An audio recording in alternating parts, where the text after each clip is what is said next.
With quality brand name products at affordable wholesale prices, Cash and Carry is the perfect place to shop. Whether shopping for individual, business, churches, or more, Cash and Carry is sure to meet your needs. Cash and Carry of Cookeville, 931-528-8050.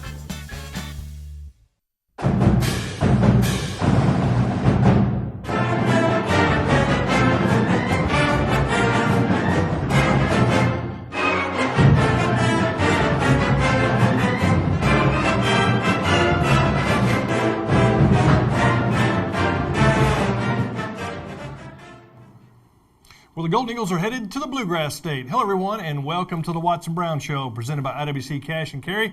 Alongside this guy, Tennessee Tech head coach Watson Brown, I'm your host, Buddy Pearson. Well, the Golden Eagles head to Richmond, Kentucky on Saturday to take on the Colonels of EKU in a crucial Ohio Valley Conference matchup. The Golden Eagles, though, are coming off a tough home loss this past Thursday night against the Skyhawks of Tennessee Martin. And, Coach, not much time to lick your wounds. Got to get right back at it. Now you got a tough trip to Richmond, Kentucky. Yeah, I played a really good Martin team. They're very good. It's the best team that I've seen them have in a while, especially defensively. They're really good. The running backs are fantastic, and the defense is really good. And we just didn't play well enough to win, buddy. I mean, we just didn't. We too many penalties at critical times when we're moving the ball well. 4 turnovers in the game, three from our quarterback play and one from a receiver. And so turning the ball over and a few penalties, and it just and then we've been behind both these last 2 games. We've gotten behind real quick, and then we fight back and kind of get back in the game and can't finish it. But proud of our kids, especially in the second half. It was a game where you could have said woo and hung it up a little bit. Didn't do that. Came back, made some great adjustments at the half. Really played real well in the second half. Last 7 minutes, didn't make any plays on offense. Just turned the ball over. There were 2 of those turnovers were in the last 7 minutes of the game. Yeah. Well, the Golden Eagles did fall behind early as we check out the first half highlights brought to you by Wendy's Breakfast of Cookeville. Another nice night crowd at Tucker Stadium. It was a blackout, and the Golden Eagles wearing their all black. Gerard Neal comes down, gets it in the end zone pretty quick for UT Martin as they go up 7-0, Coach. They took the ball right down the field. It surprised us with the personnel groupings. They'd been a spread team and came in and lined up in I formation. Had not done that much at all, and that surprised us. I didn't think our kids adjusted to that very well, and we got them in at halftime and got better with it. Took the ball right back down the field here and kicked a field goal to make it 7-3. Yeah, Darian Stone, who missed the Murray State game with a concussion, was back. Zach Sharp, a 39-yard field goal. Good defensive play there. A nice sack by Harrison Reed, and Kevin Robinson-White recovers the fumble. 2 freshmen, both freshmen from Cincinnati that are playing really well right now, and it's just a great hit and nice recovery. And this was a bummer right here. We didn't get the ball in the end zone. Got down to the 1-yard line, had a holding call, missed the field goal, didn't get any points out of it. They get the ball back, drive it right back down the field and go up 14-3. Big swing in the game. Yeah. I thought if there was a 1 point in the game that really turned the momentum completely, it was those 2 series back to back. Yeah, DJ McNeil with a 32-yard touchdown. Darian Stone comes back, passes to Malik Hall, who fumbles it right into the hands of a UT Martin defender. Yes, we turn right back around, give it back to him. We lost Darian Stone on the play. He cut his hand real bad and finished him for the night. He was playing well. And they go right in to score again. So 7-3, which could have been 10-7, turns into 21-3, just like that. And again, buddy, you just can't have a young team like we have and make the mistakes that we're making. And all 4 turnovers were freshmen that turned it over in the game. Yeah. They just got to grow up and understand the football is the most important thing we got. And after so many close games with UT Martin, you got to be a little shell-shocked going into halftime down 28-3. 28-3, and I didn't expect that. I thought it would be a close game throughout. But you turn it over. You have some penalties that stop drives. We're struggling stopping them. That was the big thing. We just could not get their running game under control in the first half. But it was a tale of 2 halves as the Golden Eagles tried to battle back in the second half as we check out the second half highlights brought to you by Miller Lite. Tennessee Tech comes out of the locker room looking to cut into that deficit. Unfortunately, Jared Davis fumbles the football and is recovered by Javontes Blackman of UT Martin. Yeah, bad play for Jared. Should have pitched the ball in the first place. We had the pitch guy open, but our defense gets a stop right here and stops the bleeding. Gets a turnover themselves, turn it back over. Told Trey Goff he's a 2,000-yard rusher at Columbia High School. I would expect him to hold on to the ball better. Big turnover by the defense. Now Jared gets going, and we throw a fade route into the end zone to get our first score of the third quarter. Yeah, nice pass by Jared Davis to Cody Matthews. Cody Matthews missed some time this year, and it's good to have him back. Really good to have him back. This was a beautiful drive, went completely, held them again.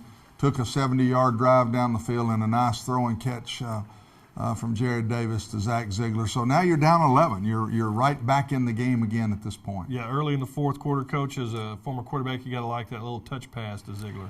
He's got a great touch on the ball. He's got a good sense of time, and I think Jared's going to be an outstanding player at Tennessee Tech in his career. More defensive highlights for Tennessee Tech. Malcolm Mitchell forces the sack there, loss of 13 yards. We were able to get back to what we call our nickel package against some of the personnel groupings they had. It made a big difference in the second half. This was a beautiful play right here. We knocked the ball loose down on the goal line, and Marty Jones gets it, and so we hold them from scoring. That was really their only scoring threat of the second half. That was a big hit. Look at that, right into the hands of Marty Jones. Hit right on the ball, and so we played a much better second half. We're just killing ourselves in first half the last 2 weeks. We're down 11, 7 minutes to go in the game. We've got a guy behind them on the takeoff route, and same exact thing Jared did in the Murray game. Comes right back about the same critical spot in the game, and he's just got to learn to let the ball go. He's a little tentative on the throw, and it's really bothered him. There's no doubt about that, but Jared will grow through that. He will. He'll firm up. And I was proud he played. I mean, he didn't practice till Wednesday with his knee. Well, you could see the brace on his leg. And then he had to nearly play the whole game because, Darian went out in the early second quarter with a bad cut on his finger and his wrist. And he hit a helmet some way when he let the ball go on that pass. The one we had it on there, it was a screen pass. The one we fumbled to Malik Hall, that's the one that Darian tore his hand up on. So hopefully he'll get the stitches out late this week and might be available to be the backup against Eastern Kentucky when we go. So the Golden Eagles fall to UT Martin 28-17. The Golden Eagles fall to 3-4 overall, 0-3 in the OVC. There were some other Ohio Valley Conference games played in the league as we check out the OVC scoreboard, brought to you by the OVC Digital Network.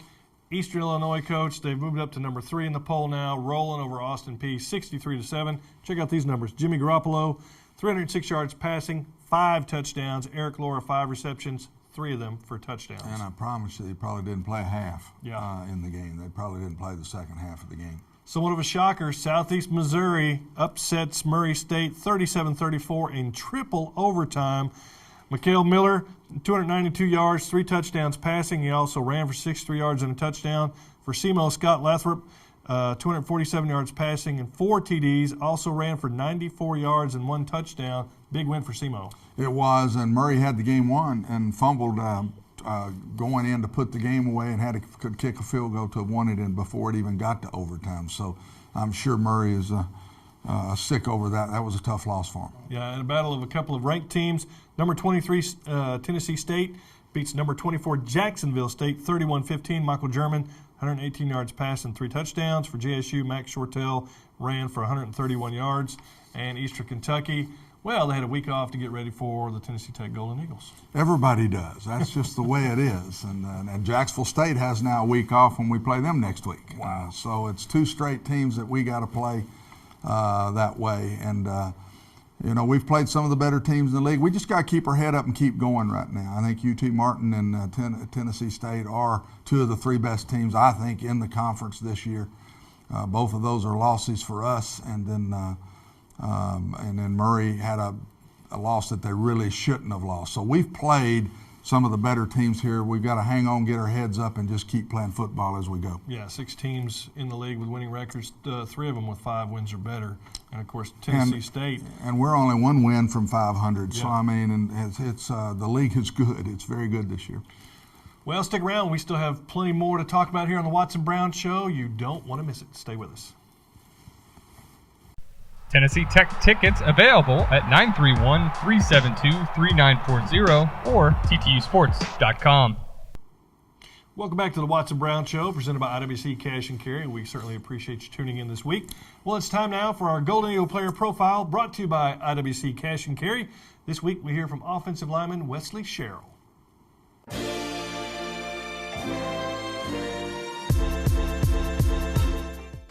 I started playing football at 5. I'd have to say my father was a big influence in starting, and it was a big help because I'm very proud that I started at the age of 5 and at a very good program.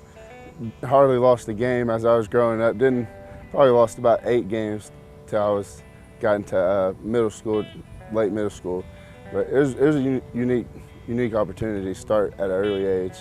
The recruiting process, it was different. I liked it. I enjoyed it. I got to travel, got to check out some of the bigger schools, some locally, some kind of far. And it was very unique. I enjoyed it here. I came on a visit and I started talking to coaches, started talking to players, and then started talking to Coach Brown. And after I met Coach Brown and found out how amazing he actually is outside of the field and on the field, I knew my choice was Tennessee Tech. It means a whole lot for me to be a part of Tennessee Tech because I got so many brothers on the team that just get along so well with. We all love each other. We all get along, especially this year. We're all together. We're all brothers. So I say that has to be my best thing here. One of the areas that I try to improve on as an offensive lineman is always feet and hands. So usually first steps a main priority, and getting in and getting after that guy every play. If I could go anywhere in the world, I'm actually a cold man. I would have to go somewhere in the mountains, somewhere in the woods, in a cabin where nobody's around me. I wouldn't like to be in a hot area with a lot of people. I like to be secluded, just be myself. I am Wesley Sherrill. Mountain Man Wesley Sherrill might be the next Grizzly Adams. You never know. He looked the part, doesn't he? He I think he could play the role. We all love Wesley. He's a great kid, one of the tougher kids on our team, but he's just got a big heart and do anything for anybody. He's one of those kids that can, off the field, can be a complete different personality than on the field. And we like a lot of those kind of kids at Tennessee Tech. We're very proud of him. I wish we had him for 4 more years. He got him 1 ring before he got out of here, and that was neat, and he wears that thing around a lot. So, but we're very proud of him. Plus, he's pretty good to have on that offensive line. He's been a 4-year starter for Tennessee Tech, and he was a sophomore when we won the league, and then he's played very well for us the last 2 years. Yep. Well, it's time now to go inside TTU football, which is brought to you by Pepsi. This week, we walk with the Golden Eagles on game day. Let's take a look.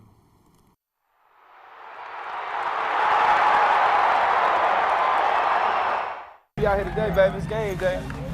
My boy! You can walk. My boys! It is. My boys! Hey, y'all coming out there tonight, right? Y'all coming out tonight, right? All right. Hey, shout out to Silk, big bro. Silk. JD. All right, baby, let's go. Well, a couple players came up to me about the idea, and I got a player from high school that goes to Auburn. And so, and UT and other places do it, so we thought it would be a good idea to start some tradition. No, not quite. About 6 people came to me. I asked some people before I actually went to the administration about it, and they said it was a great idea, and they was behind it, so the whole team jumped on board. Oh, well, we'll go over to the Edmond Center for our pregame meal, and then we'll hang around there for a little bit, and then we'll gather up and we'll walk down and shake hands with the fans as we come through Tailgate Park, marching to the stadium, get ready for the game. Oh, they was getting great comments. Everybody was saying, go get them. Hey, we're behind you. Great support. Hey, y'all keep your heads up. Everything. It's just all total 100% support from the fans. A little bit, it does. To know that the fans are out there and they supporting us even at 4:45 and the game doesn't start to 7. To know that they're out there that early and they're behind us 100%, then it gets you going. Oh, when I was excited. I had a big smile on my face the whole time. And when once I got to the end, I saw Levita Birdwell, one of the administrators that's been helping me get through it, and I just gave her a big hug and said, thank you. This is a big success, and I'm really enjoying it. Let's go, let's go.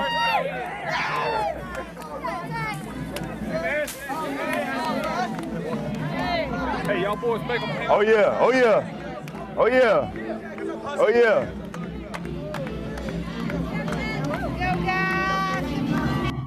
Coach, I was there for the Eagle Walk on Thursday night, and it really was pretty neat. It's growing into something special. Players love it, and parents get to see their sons before they go put those uniforms on one more time. Mom will give them a hug, I guess, and do that. I was by Cody Forbes' mom. She was very excited. Believe me, she'll jump the fence and go give Cody a hug. But it's a neat thing, and I think it's just going to grow and grow and grow as time goes on. Yeah, it's certainly a neat new tradition at Tennessee Tech. Yes, very much so. Well, now it's time to check in with a TTU alum in our Where Have They Landed segment, which is brought to you by FCS Football. This week we catch up with one of Tech's all-time greats, Jim Youngblood.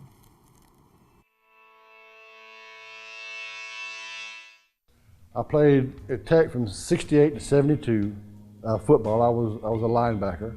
I played baseball for 3 years at Tech, and I was an outfielder in baseball. Well, it was tough because my freshman year I played 3 sports. I played basketball also. I was on the freshman basketball team, but it was tough because I had to, like I said, I had to learn how to study, and you compete in more than one sport. And the football coaches were real nice to me to let me play baseball, but it was tough. I had to burn that candle every night, and it was tough. But I really enjoyed it. Coming out of football and going into baseball, it was just 2 totally different sports. Like football, you had to be doing something all the time, and baseball was just kind of laid back, and I loved it. Well, I was drafted by the Rams, and I went and played in 4 different All-Star games after my senior year, and at that time you had no choice. You had to go to where you were drafted, which I never complained about being drafted. I just wanted to play, and but I was the Rams' #1 draft choice that year, so that's how I ended up in California. I played from '72 to '85. I played 13 years. All pro, I think 6 times, played in 3 Pro Bowls. But to me, all these other awards now are just, they're individual. But my best award I think that I've ever been awarded is in '78 and '79. I was voted by the players on my team as most valuable player. And then we had a club also of the old Rams. They called EO Rams. They also voted me most valuable player those 2 years. And, all the all pros and all that I look back on, but I cherish those 2 more than anything because I was voted by my teammates. Right now I live right outside of Spartanburg, South Carolina. I'm fully retired right now. I got rid of my business this past February 4 years ago, and I've been retired and doing nothing, which I've come to really enjoy. So I'm Jim Youngblood, and that's where I landed. Boy, you talk about one of the all-time greats. Oh, if you're around Jim now, it looks like he could still play. Yeah, I mean, he still is big. Put together and big, and amazing man. He's just an amazing man, and loves Tennessee Tech. It's neat. He comes back every year to the golf tournament, Buddy, and we're just very proud of him. Yeah, great to see those guys come back. That's become one of our most popular segments. Getting to see some of those TTU alum and get to see where they landed. Yeah, and he landed well. Yeah. He landed well. Well, we're going to land in Richmond, Kentucky in just a little bit. We're going to talk about EKU and the Colonels. Plus, we've got your Twitter questions. Stay with us. There's more Watson Brown Show coming up. Don't go away. Tennessee Tech tickets available at 931-372-3940 or ttusports.com. Welcome back to the Watson Brown Show, everybody, presented by IWC Cash and Carry. Watson Brown and Buddy Pearson. Well, if you have a question for Coach Brown, you can tweet it at TTU Golden Eagles. We have some questions for you, Coach, as we move into this segment sponsored by ttusports.com. I know how much you love your Twitter questions. Oh, yes. Absolutely love it. First Twitter question, when will we see the purple chrome dome again? I guess in reference to the purple helmets that you guys wore? For the home game, it would be the last game of the year. When Really? we have Military Day, that's when we'll wear them again. We don't have a purple shirt to match the helmet, so we'll wear the helmet more on the road right now. We've got to come up with a jersey in the off season here that'll match our purple jerseys. Much too purple for the helmet, and it didn't look good together. So, but we have a military uniform we're wearing the last game of the year against Austin Peay. So we'll wear it with that military uniform. Well, I tell you what, the black uniforms look pretty good on Blackout night. Yeah, we're 0-2. Last year we played Eastern Kentucky and had a 12-point lead late in the fourth quarter and lost. So we're gonna wear them every year. We got to get back next year and get a win on that Blackout night. Yeah. All right, another question here. What's the status on Darian Stone and Zach Ziegler? I don't know. Zach had a pretty good concussion.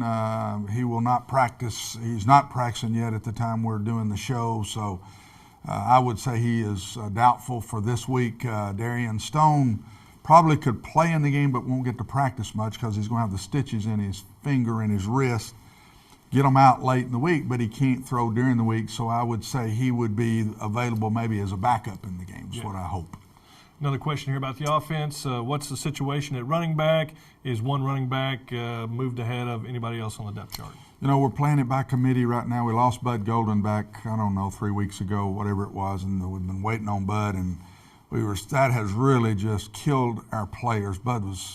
Everybody loves Bud, and for him to break his leg in his first game back, then we had to regroup. We're doing it by committee right now. Probably Ladarius Van Leer is making the most yards and the big plays for us. Stephen Bush probably right now is doing the best job of blocking, doing our pass protections, those things, and playing well. But we're also playing Cody Forbes. Radira Noor sprained an ankle again in the game. That's why he didn't show anymore. He had a couple of very nice runs where he carried people. A lot of young guys, and we just but right now I think we'll finish the year just doing it by committee. Yeah, and a wide receiver, of course. Again, we've got tons of talent. You've seen Zach Ziegler with a bunch of catches. Cody Matthews, good to see him back again. Steve Wilson, Neil Ganaway, Paul, Chris Cates. They're all pups, and they got to come on. Yeah. We're just so frustrated that we're not taking the next step, Buddy, and playing more consistent. They're still playing like young guys, and we just got to get past that. And hopefully, before this year's over, we're going to do that. Well, the Golden Eagles do hit the road to the Bluegrass State on Saturday, venturing to Richmond, Kentucky to take on the Colonels of Eastern Kentucky. Coach, it's a tough place to play. I remember a couple of years ago, though, we go up there, win a big game on the road, and that was probably one of the most exciting games I've seen. Well, it won the conference championship. We had to come home and beat Austin Peay, but we were better than they were and beat them good. And we had to win. We were 4-0 on the road that year, 2 years ago, when we won the conference championship. Here's the black uniform from a year ago. They look pretty good, too. And, I like that helmet. We jumped on them early, had the lead most of the game, lost the game late. You can tell how much you see the timing of things, and Trey Lamb flipping that ball, and we just don't have the same timing with these young kids yet on offense. And I think you're going to see that again here in Golden Eagle land. I really believe we've got some really good young quarterbacks and receivers. Here's Derrick Rogers that beat their corner one-on-one, and we had the lead most of the game. I think this is a play that they got us later in the game in the fourth quarter, maybe late third quarter. They caught back up and caught us in a seam there that we didn't play very well. But it was a great game, and we lost Trey Lamb in the game, late in the game, Buddy, for the rest of the year on his shoulder again. Yeah, Trey had a big game there. Trey had a big game, and Trey holds all the Tech records. He and Lee Sweeney hold all the Tech records who they've been broken in the last 4 years. I do remember that catch by Derrick Rogers. Was that Derrick? That was Derrick that made that catch and pass interference. We haven't had that go-to receiver this year. I think Cody will be that for us, but he's been injured so much. Yeah. But look at that catch right there. That was one of the plays of the season right there. Yes. How many that put us up 12, I think. The offensive and defensive players from Eastern Kentucky that we see there coming back this year? They lost some offense, a lot of defensive guys back, but a lot of their offense is gone. Their quarterback's gone. That great receiver, Gord, wasn't that his name? He's gone. The running back is gone. A couple of those offensive linemen. Lost quite a few offensive guys. the defensive front's back, and they're all seniors. So I'll be glad when all these dudes are out of here, and we might have the older team again. You know, the year we won it, 2 years ago, we had the old team in the league. Right. I think it was 57 juniors and seniors on that team. And now we've got the 57 freshmen and sophomores, and we're playing older teams. Martin had 14 senior starters the other night in that game. And we're not playing mature enough to play with these people just yet. Don't give up, though. I'm telling you, I expect these guys to come on at some point, and when we do, and when we break out, I think you're going to say, wow, where's that team been? Yeah. I believe it's coming. I swear I do. Yeah, I believe you. One thing you know about Eastern Kentucky football, though, when you go up there and play, it's going to be a physical football game. I don't care if it's here, there, or wherever. Yeah. Eastern Kentucky, it's been that way back when I was watching Tech play and I was in grade school. Yeah. Eastern's always built themselves off physical offensive line play and a physical defense, and there will be no difference again this Saturday.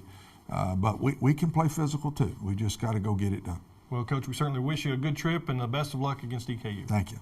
Well, that's going to do it for the Watson Brown Show for this week. We will be back next week to recap the EKU contest. Be sure to listen to the game on KISS 98.5, and of course you can read all about it in the Herald Citizen. For Tennessee Tech head coach Watson Brown, I'm Buddy Pearson. We'll see you next week on the Watson Brown Show.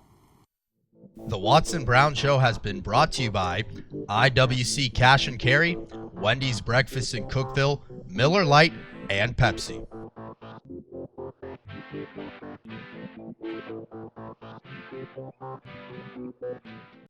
Tennessee Tech tickets available at 931-372-3940 or ttusports.com. With quality brand name products at affordable wholesale prices, Cash and Carry is the perfect place to shop. Whether shopping for individual, business, churches, or more, Cash and Carry is sure to meet your needs. Cash and Carry of Cookeville, 931-528-8050.